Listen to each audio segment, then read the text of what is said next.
నీకు నేను చేయదగ్గ సాయం చేసి, ఈ సాయాలన్నిటికంటే గొప్ప సాయం నా ప్రభువుని నీకు పరిచయం చేయాలి. Praise the lord. గుండె చెదిరిన వారిని ఆదరించాలి. కొన్నిసార్లు భయంలో ఉంటారు, చచ్చిపోతామేమో అని భయంలో ఉంటారు, గుండె చెదిరి ఉంటారు. సమస్య చిన్నదే, దాని గురించి వికృతంగా ఊహించుకొని ప్రాణం మీదకి తెచ్చుకుంటారు కొంతమంది. దేవుని బిడ్డ, నువ్వు ధైర్యపరచాలి వాళ్ళని. నీ మాట కోసం వాళ్ళు ఎదురు చూడాలి.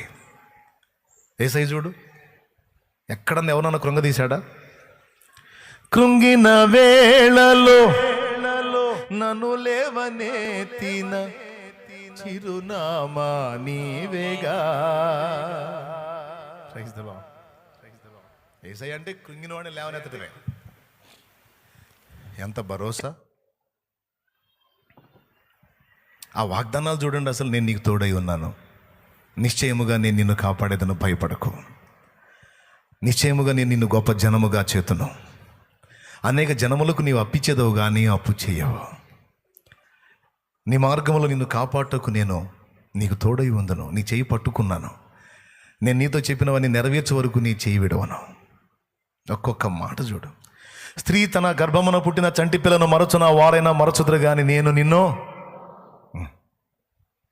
మీరు ఎందుకు భయపడుచున్నారు? ఇంకనూ నమ్మిక లేకున్నారా? నమ్ముట నీ వలన అయితే నమ్మువానికి సమస్తము సాధ్యమే. జడియకు వెరవకు, నీ దేవుడైన యెహోవా నీకు తోడై ఉన్నాడు. దేశం యొక్క ఉన్నత స్థలముల మీదికి నిన్ను ఎక్కిస్తాను. నువ్వు తలగా ఉందువు కానీ తోకగా ఉండవు. నువ్వు బయటికి వెళ్ళినప్పుడు దీవించబడతావు, లోపలికి వచ్చినప్పుడు ప్రతి మాట చచ్చేవాడి ప్రాణం పోసే మాటలండి. నిన్ను స్వస్థపరిచి యెహోవాను నేనే నీ గాయములను మాన్పెదను. చూడు, ఎక్కడన్నా మన మాటలు, మన చేతలు నలిగిన వారిని ఆదరించేటట్టు ఉండాలి. ఇది రెండవ సంగతి. యేసు ప్రభు చెప్పిన మాట. 1 మైలు దూరం నేను రమ్మంటే 2 మైళ్ళు వాంతో కూడా అంటే అలా హెల్ప్ చెయ్యి. ఆ హెల్పింగ్ నేచర్ నేర్చుకో. ఎదుటివాడికి సహాయపడటం అనే తత్వాన్ని అలవర్చుకో. అది ఒక మంచి శుభలక్షణం. నీకేదో ఎంతుంటే ఎంత చేయమని కాదు, నీకు ఇంతుంటే ఆ ఇంతలోనే ఇంత నలుగురికి నువ్వు సాయపడు. మంచి అలవాటు. 2 ఇప్పుడు చెప్పింది 7లో 2 చెప్పాను. 3వది, మనుషులు మీకు ఏ కార్యాలు చేయాలని మీరు ఆశిస్తారు? మత్తయి వారికి అట్టి కార్యాలే చేయండి అన్నాడు. నీ భార్యను ఎవడు ఆశించొద్దని నీకుందా? ఏ భర్త అయినా తన భార్యను మరొకడు ఆశించాలని కోరుకుంటాడా? నువ్వు కోరుకో కదా. మరి కోరుకున్నప్పుడు నువ్వు నీ పొరుగువాడి భార్య నువ్వెందుకు ఆశిస్తున్నావు? నీ భార్యను ఎవ్వడు ఆశించొద్దు అని నువ్వు కోరుకుంటున్నావు కదా. మనుషులు మీకు ఏమి చేయాలని మీరు ఆశిస్తారో మీరు కూడా వారికి అదే చేయండి. మనుషులు మీకు ఏది చేయొద్దని మీరు అనుకుంటారో మీరు కూడా మనుషులకు అది చెయ్యకండి. ఉందా? 7:12 ఏముంది? మత్తయి 7:12. కావున మనుషులు మీకు ఏమి చేయవాలని మీరు కోరుదురో అలాగునని మీరు వారికి చేయుడి. ఇది ధర్మశాస్త్రమును ప్రవక్తల ఉపదేశమునై ఉన్నది. చూసారా? స్పష్టంగా చెప్పాడు. ధర్మశాస్త్రము, ప్రవక్తల ఉపదేశము, నా మాట కూడా అన్నాడు. ఏమండి, నీ స్థలము ఒక అడుగు అవతలవాడు ఆక్రమించుకుంటే నీ ప్రాణం ఎంత విలువలాడిద్ది? కాబట్టి నీ స్థలం ఎవడు ఆక్రమించుకోకూడదు అని నువ్వు ఆశిస్తావు. కానీ నువ్వేమో ఆడ అమాయకుడైతే అడుగు కాదు గజం కలుపుకుంటావు. అడగడు కదా. మళ్ళా నువ్వు దేవుని బిడ్డవి. దారుణం కదా. గమనిస్తాడు ఇక్కడ కూడా, మన బుద్ధిని పరీక్షిస్తాడు. ఆ మాట ఫాలో అవుతున్నామా లేదో చూస్తాడు. మనుషులు మీకు ఎలా చేయాలనుకుంటారో మీరు వారికి అలానే చేయండి అంటే, నీ భార్యను పక్కవాడు ఆశిస్తే నీకు అది బాధ, మరి నువ్వు వాని భార్యను ఆశిస్తే ఆశించొద్దు. నువ్వు కూడా నీ స్థలాన్ని ఒకడు ఒక అడుగు జరగగోరితే నీకు బాధ అయితే నీవు కూడా నీ పొరుగు వాని అరడుగు కూడా జరగొద్దు.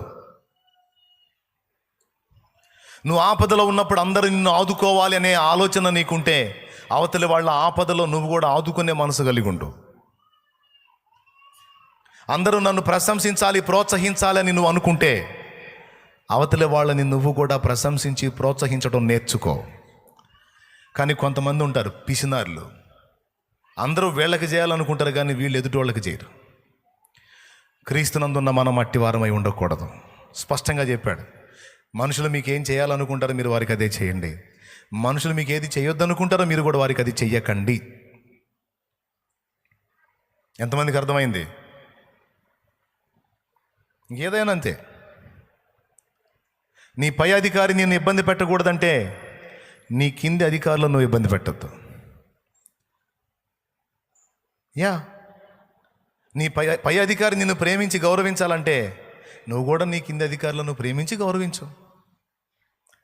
నువ్వేం ఆశిస్తున్నావో నీ కింది వారికి నువ్వు అదే చెయ్యి. ఈ ఒక్క మాట ఎన్నిటికి టచ్ అయిద్దో. ఏమైనా అర్థమవుతుందా నేను చెప్పేది? బుస్ అవుతుందా? ఎంతమందికి అర్థమవుతుంది? బుస్ ఏం కావట్లేదు కదా. దేవునికి స్తోత్రం. 3 సంగతులండి, ఇంకా 4 ఉన్నాయి. ఈసారి ఎప్పుడన్నా చెబుతా.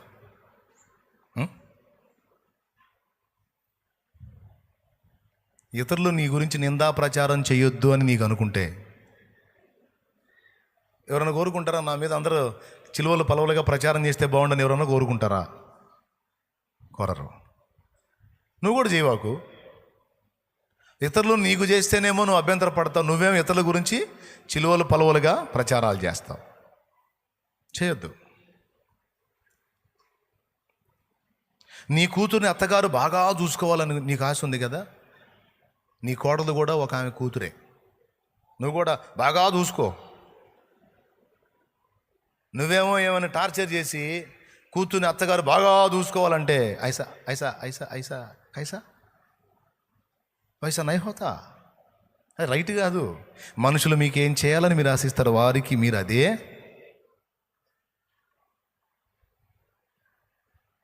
అన్నిటికీ అన్వయించుకోవచ్చు ఈ ఒక్క ముక్క. కానీ ఇవి సీరియసా లేకపోతే తేలికైనయా?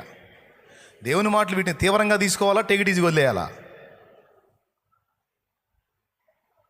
4వది, నా యొద్దకు వచ్చి నన్ను వెంబడించండి అన్నాడు. తన సిలువనెత్తుకొని ప్రతిదినము తను ఉపేక్షించుకొని నన్ను వెంబడించండి అన్నాడు. యేసును వెంబడించాలి, యేసును వెంబడించాలి. వెంబడించేటప్పుడు ఒక మాట ఉంది, ప్రతివాడు తాను ఉపేక్షించుకోవాలన్నాడు. అంటే ఏంటో తెలుసా? తన లీడింగ్, తన నాయకత్వం, తన స్వయం తృణీకరించబడాలి. దేవుని నాయకత్వం కిందికి తాను అప్పగించుకోవాలి. యేసయ్య కోరాడు, ఇలాగాని నువ్వు లోబడగలిగితే, నిన్ను నువ్వు నాకు అప్పగించుకోగలిగితే నేను నిన్ను మహిమపరచాలని ఉన్నాను అంటాడు ఆయన. నేను నిన్ను మహిమపరచాలని చూస్తున్నాను అంటాడు ఆయన. ఇవన్నీ ఎందుకయ్యా మాకు చెప్తున్నావు అంటే నీ క్షేమం కోసమే, నీ ఘనత కోసమే, నీ మహిమ కోసమే, నీ ఆశీర్వాదం కోసమే ఇవన్నీ నీకు చెప్తున్నాను అంటాడు.